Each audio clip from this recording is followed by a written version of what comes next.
عمر ثانی خلافت راشدہ کا تتمہ، عمر ثانی چھوٹے حضرت عمر، یہ حضور کے وصال کو 90 سال گزر چکے ہیں۔ 201 میں یہ 101 میں یہ خلیفہ بنے ہیں، 1 صدی گزر گئی ہے۔ اور وہ نظام جس کی بنیاد حضور نے رکھی تھی، وہ اب ایک سسٹم اور ایک ادارے اور ایک اسٹیبلش ادارے کی شکل اختیار کر چکا ہے۔ اب اس کی کیفیت کیا ہے، ایک جھلکی اس کی عرض کرتا ہے۔ امیر المومنین تھے، دنیا کی پوری اسلامی سلطنت کے واحد حکمران، دمشق میں بیٹھتے تھے۔ ان کا عراق کا گورنر عبدالحمید نام تھا ان کا۔ یہ کتاب الاموال کی روایت نقل کر رہا ہوں۔ کتاب الاموال ہماری اسلامی معیشت کی کلاسیکل کتابوں میں ہے۔ 30ویں صدی ہجری کے امام ہیں، امام ابو عبید قاسم بن سلام، ائمہ مجتہدین میں سے ہیں اور 30ویں صدی کے اکابر میں سے ہیں اور معیشت کے امام ہیں۔ کلاسیکل کتاب ہے ہماری معیشت کی 2 بنیادی کتابیں ہیں جن پر ہمارے سارے معاشی نظام کی اساس اور بنیاد ہے، امام ابو عبید کی کتاب الاموال اور امام ابو یوسف کی کتاب الخراج۔ اور یہ بیس ان پر ہے، سارے معاشی نظام کی بیس اس پر ہے، اور یہ آج سے 1200 سال پہلے لکھی گئی ہیں، آج کی نہیں ہے۔ جس زمانے میں کوئی معیشت کے نظام پہ 4 صفحے لکھنا بھی سوچ نہیں سکتا تھا۔ خیر، عراق کے گورنر تھے عبدالحمید، خط لکھا مرکز کو، امیر المومنین اس سال صوبے کی آمدنی، صوبے کا سارا جو ٹیکس ویکس محصولات، ریونیو کہہ رہے ہیں، صوبے کا سارا ریونیو وصول ہو کر صوبے کے سال کے سارے اخراجات پورے کرنے کے بعد کچھ پیسے بچ گئے ہیں، فرمائیے ان کا کیا کروں؟ فاضل بجٹ ہے، صوبے کی ضروریات پوری کرنے کے بعد کچھ پیسے بچ گئے ہیں، کیا کروں؟ امیر المومنین نے خط لکھا، ایسا کرو صوبے میں اعلان کرو، پورے صوبے میں جو لوگ مقروض ہیں، اپنا قرضہ ادا کرنے کی پوزیشن میں نہیں ہیں، انکوائری کرو، سروے کرواؤ، اور وہ لوگ جو مقروض ہیں اور اپنا قرضہ ادا کرنے کی پوزیشن میں نہیں ہیں، ان کے قرضے ادا کرو۔ مقروض ہے اور اپنا قرضہ ادا کرنے کی پوزیشن میں نہیں ہے، سروے کرو، انکوائری کرو، اچھے جتنے لوگ ہیں ان کا قرضے ادا کرو۔ جواب آیا کہ امیر المومنین یہ کام کر چکا ہوں، آپ کے ارشاد سے پہلے یہ کام کر چکا ہوں۔ اچھا، دوسرا خط، 4 خط ہے کتاب الاموال میں۔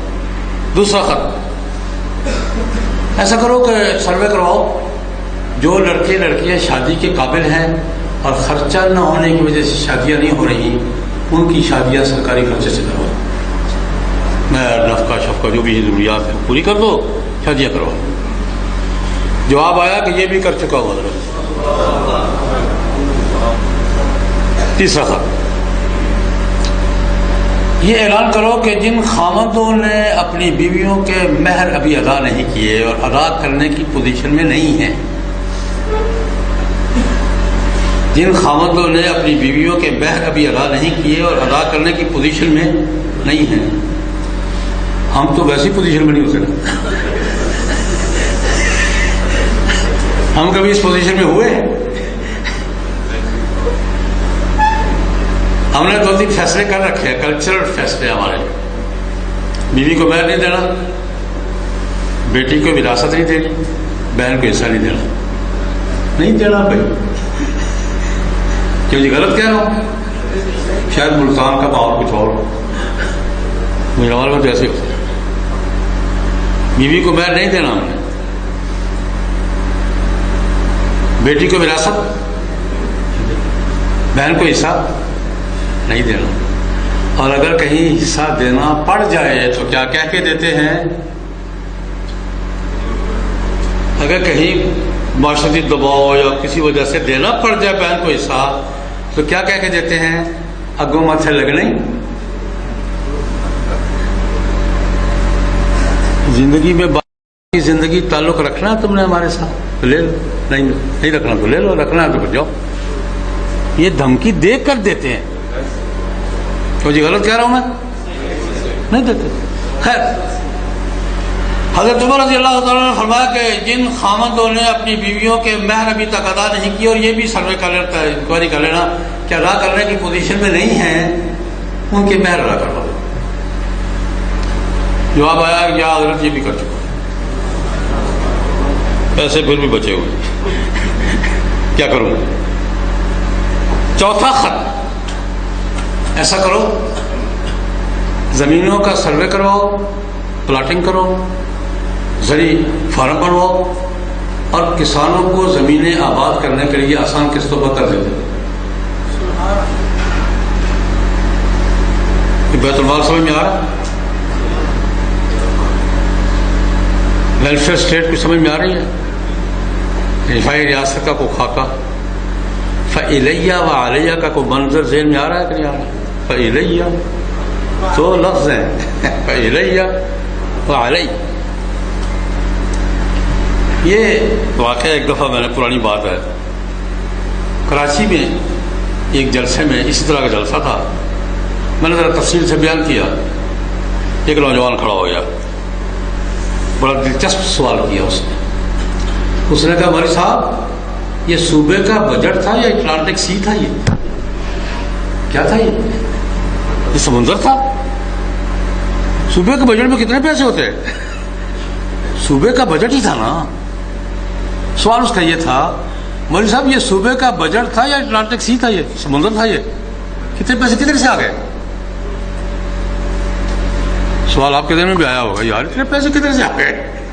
صوبے کا بجٹ بھی پورا، تنخواہیں بھی ہو رہی ہیں، سارے کام ہو رہے ہیں، اور یہ کنواروں کی شادیاں بھی ہو رہی ہیں، اور خاوندوں کے مہر بھی ادا ہو رہے ہیں، اور جناب کسانوں کو قرضے بھی مل رہے ہیں، اور مقروضوں کے قرضے بھی، کدھر سے آ گئے پیسے اتنے؟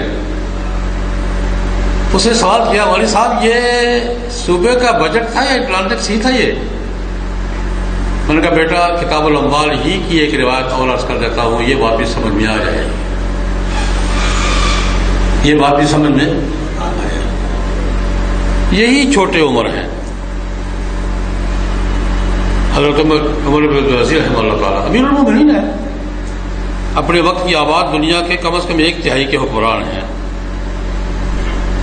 شام کو گھر ہے، اہلیہ محترمہ فاطمہ بنت عبد الملک بڑی اچھی خاتون تھی۔ فاطمہ سے کہا فاطمہ کوئی ایک آدھ درہم کوئی تمہارے پاس بچا ہوا ہو تو مجھے دے دو، مجھے ضرورت ہے۔ درہم 3.5 ماسے چاندی کو کہتے ہیں، تو 200 روپے کا بنتا ہے ہمارے کو جو ویلیو مارکیٹ ویلیو میں۔ کوئی ایک آدھ درہم تمہارے پاس ہو تو مجھے ضرورت ہے۔ اس نے کہا حضرت کیا ضرورت پڑ گئی؟ اللہ اکبر، بازار سے آ رہا تھا، راستے میں گریڈ پر انگور لگے ہوئے ہیں، انگور اچھے ہیں، کھانے کو جی چاہتا ہے، جیب میں پیسے نہیں، انگور کھانے کو جی چاہ رہا، جیب میں پیسے نہیں ہے، تمہارے پاس ایک آدھ درہم تو آج انگور کھانے کو جی چاہ رہا۔ انہوں نے کہا امیر المومنین آپ کی جیب میں نہیں ہے تو میری جیب میں کہاں سے آئیں گے؟ بیوی کی جیب میں کہاں سے آتے ہیں؟ اس نے خاوندی کی جیب تلاش کرنی ہے، اسی کی جیب ٹٹولنی ہے، کہاں سے آئیں گے؟ آپ کی جیب میں نہیں ہے تو میری جیب میں کہاں سے آئیں گے؟ اور پھر ایک جملہ بیویوں والا، بیوی ہوتی ہے ہر زمانے میں، بیوی ہوتی ہے، ایک بیویوں والا جملہ کہہ دیا اس نے کہا امیر المومنین بنے پھرتے ہیں آپ، ایک درہم کی انگور منگوا کے نہیں کھا سکتے؟ یہ بیوی کہہ سکتی ہے کیا جی؟ میری بہنیں بیٹیاں ناراض نہ ہوں، یہ بیوی کہہ سکتی ہے امیر المومنین بنے پھرتے ہیں آپ، ایک درہم کی انگور نہیں کھا سکتے منگوا کے؟ اس کا آج کی زبان میں ترجمہ کروں، اتنا سوابدیدی فنڈ بھی نہیں ہے۔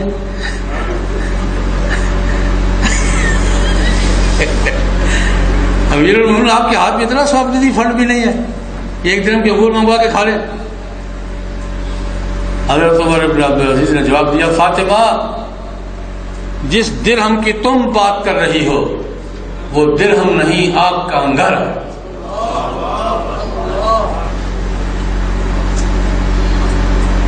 جس درہم کی تم بات کر رہی ہو وہ درہم نہیں، وہ کیا ہے؟ آگ کا انگارہ ہے۔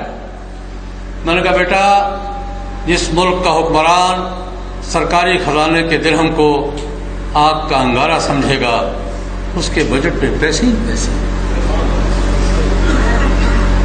اس کا بجٹ لاٹکسی ہی ہوگا۔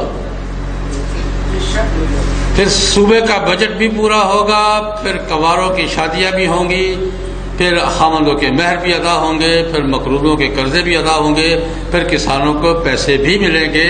لیکن شرط کیا ہے کہ ملک کا حکمران سرکاری خزانے کے روپے کو روپے نہ سمجھے، کیا سمجھے؟